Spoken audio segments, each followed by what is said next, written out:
एक सवाल जो हर एक एस्पिरेंट के दिल में है। हम 2-3 साल से प्रिपरेशन कर रहे हैं, क्या अभी हमारा सिलेक्शन पॉसिबल है?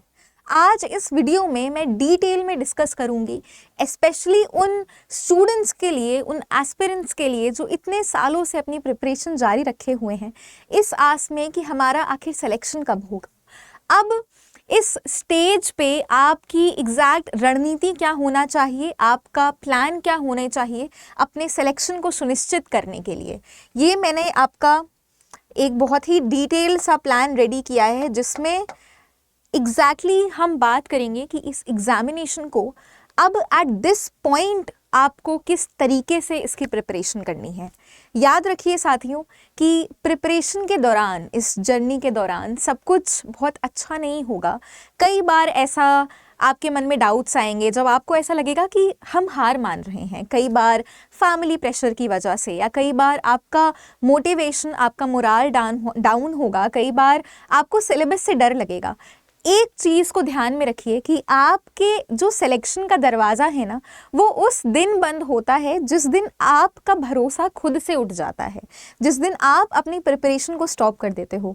तो इसी बात से आपको आंसर मिल गया है कि सिलेक्शन आपका पॉसिबल है। अब कैसे पॉसिबल है, बहुत ही डिटेल में चलिए हम उस बारे में आज बात करते हैं। तो नाउ आप लोगों का फाउंडेशन जो है वो ऑलरेडी इस्टेब्लिश्ड है। आप लोग ऑलरेडी सिलेबस को जानते हो कि एग्जैक्टली आपका जो कोई भी सब्जेक्ट है उसमें आपका सिलेबस क्या है। आप ऑलरेडी, आई एम अज्यूमिंग कि आप नोट्स बना चुके हो, जो कि आप इतने सालों से इसकी प्रिपरेशन कर रहे थे। अब एग्जैक्टली आपको क्या करना है, आप लोगों को किन चीज़ों पे मेन फोकस करना है। पहली चीज़ है आपका रिविजन, दूसरी चीज़ है आपकी टारगेटेड प्रैक्टिस। नॉर्मल प्रैक्टिस नहीं कि कहीं से भी उठा के कुछ भी प्रैक्टिस कर लिया। एग्जैक्टली हम जानेंगे कि आपको प्रैक्टिस कहाँ से करनी है, कैसे करनी है। सेकंड थिंग, आपको ऑलरेडी पेपर का पैटर्न पता है, आपको ऑलरेडी क्वेश्चंस पता हैं। क्यों? क्योंकि आप ऑलरेडी PYQ सॉल्व कर चुके हो, मॉक टेस्ट सॉल्व कर चुके हो। आपको एग्जैक्टली अब ध्यान देना है किस पे, अपनी स्पीड पे, अपनी एक्यूरेसी पे। ऑल्सो आज हम बात करने वाले हैं ना सिर्फ उन लोगों के लिए जो ऑलरेडी प्रिपरेशन कर रहे थे, उन लोगों के लिए भी जो बिगिनर्स हैं, ठीक है। तो जो टाइम प्लान है, जो स्टडी प्लान है, वो आप लोगों के लिए एक्सट्रीमली बेनिफिशियल होने वाला है। याद रखिए कि जो स्टूडेंट्स इस एग्ज़ाम को क्रैक करते हैं उनमें कहीं ना कहीं सिर्फ सिलेबस कि पूरी तरह वो सिलेबस को मगअप नहीं करते। ऐसा नहीं है कि उन्होंने खूब सारे मॉक टेस्ट सॉल्व कर लिए, PYQ भी सॉल्व कर लिए तो उनका निकल गया। एग्ज़ाम निकलता है आपकी कई सारी और चीज़ों में, जिसमें से दो सबसे इम्पॉर्टेंट चीज़ जो मैं अभी आपको बताने वाली हूँ, थर्ड चीज़ मैं आपको एंड पे बताऊँगी वीडियो के। One is speed, other is accuracy.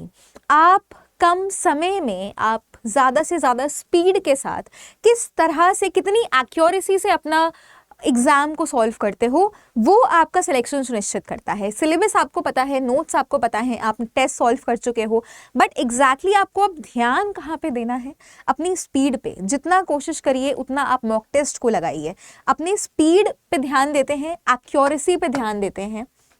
Now at this particular point मैं ये कहूँगी कि BPSC TRE को एस करने का एक जो मूल मंत्र है वो है content. Content also when I से, तो स्टूडेंट्स को लगता है कि मैम क्या हम एक दिन में 8 से 10 घंटे पढ़ लें तो क्या हमारा एस हो जाएगा, या फिर क्या तब हम क्रैक कर लेंगे। आई विल से कि 8 से 10 घंटे एक दिन में पढ़ने की कोई ज़रूरत नहीं है। अगर आप डिलीजेंटली 2 से 3 घंटे मेहनत कर रहे हो 2-3 महीने में भी, तो भी आपका सिलेबस जो है वो कंप्लीटली कवर हो जाएगा, ठीक है। अब आपका एग्जैक्ट 2-3 महीने की स्ट्रैटेजी क्या होने वाली है। सबसे पहले अपना सिलेबस साथ में लेके बैठिए। ऑल्सो इस 3 स्टेप एक्शन प्लान। पहला स्टेप है RC। क्या है ये RC? This RC is revision calendar. आपको एक कैलेंडर लेके चलना है, आपको अपना सिलेबस सामने खोलना है और इस तरह से चीज़ों को करना है कि इस पर्टिकुलर वीक में इतने चैप्टर्स मुझे कंप्लीट करने हैं, इतने मॉक टेस्ट लगाने हैं। हर एक चैप्टर को जब आप स्टडी करो तो सबसे पहले मॉक टेस्ट लगाओ।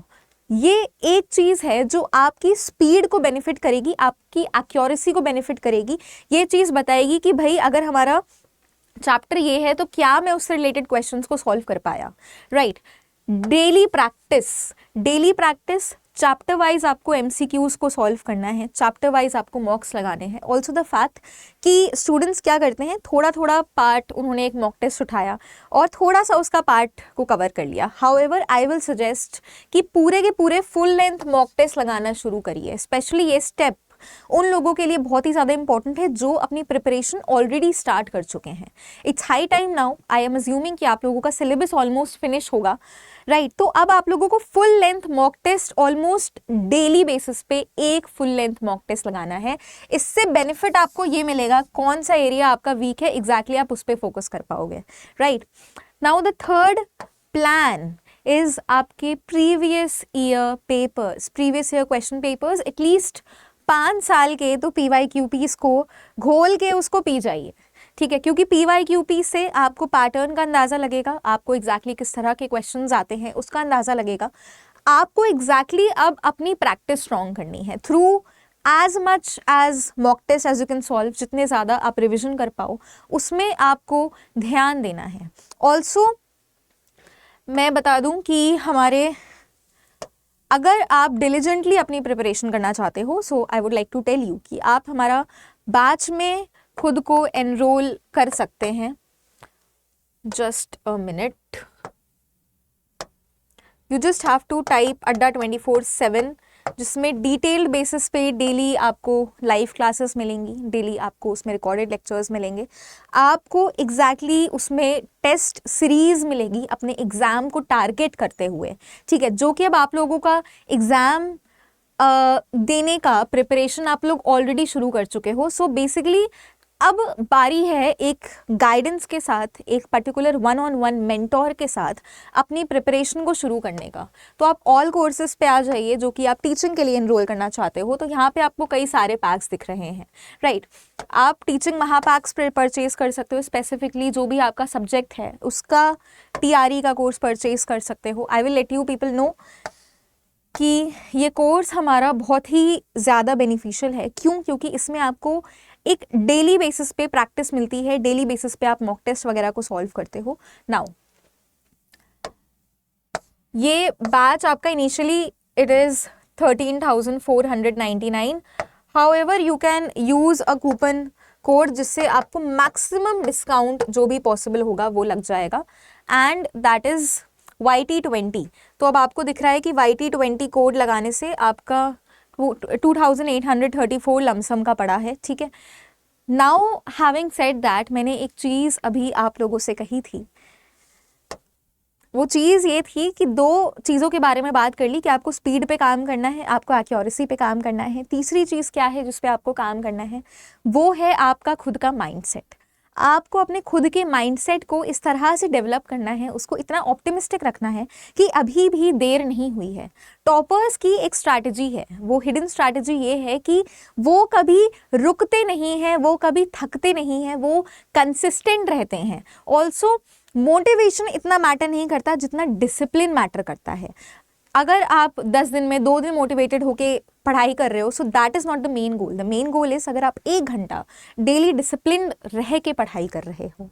सो ये कुछ मेजर ट्रिक्स थी और I want that you people definitely इस ट्रिक्स को आप फॉलो करो और अपने एग्जाम को एस करो।